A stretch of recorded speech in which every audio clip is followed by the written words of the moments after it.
Cashapp says, hey, coach, I've been really scared about my salvation. I know I felt the Holy Spirit in my life, but the last time I felt him was 3 years ago. I've prayed and asked God to forgive me for any sins I have committed, but it's been hard. Well, you have to understand that you may have a poor understanding of what it means to be saved, that salvation is a process. Salvation is not in feelings, it's in facts. And the more you understand the components of the gospel and the process of salvation, the more you will understand that you're not going to always feel God in the way that you have felt him. So if you always believe that the way you have felt God is how you're going to feel God, then you're going to miss his presence that can be felt anytime. Like right now, my wife, I don't feel, she's not in this room right now, but I can feel her presence. Like her presence in this house. My daughter's presence in this house. Even though I may not be hugging them or cuddling or spending time, that doesn't mean their presence can't be felt. I know they're here. But the more I'm in tune with them, I can feel their presence. The more I'm in tune with my wife, I can feel when something's off about her. I can feel when there's something going on. I can feel her joy. I can feel because I'm in tune.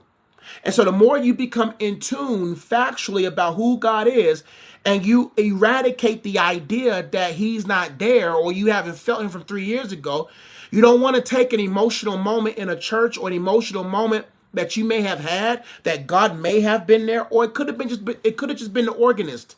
It could have been just the musicians. It could have been the environment that you was in that made you feel God, but it was just the frequency of the tunes that got you in tune and made you feel something that necessarily wasn't God. And then that's why churches are so emotionalized, because they want you to be addicted to them. Most churches want you to be addicted to them, because if you're addicted to them, they can get money out of you.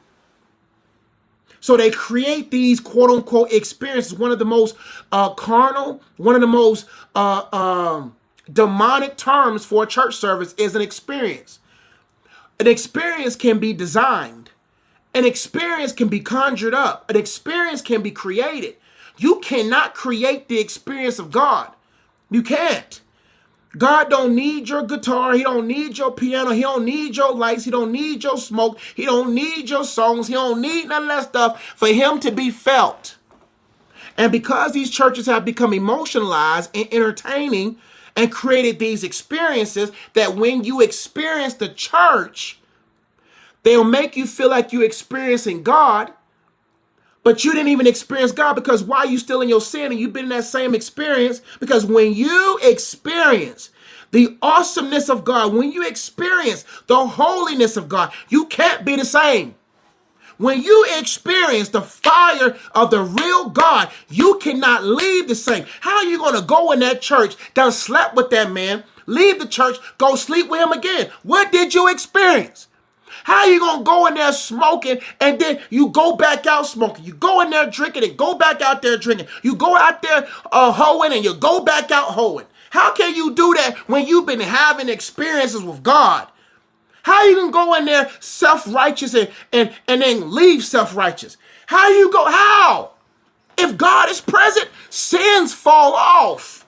One thing about the presence of God, when God is in a building, both the skeptic and the saint knows. So you can feel God or you can't feel God.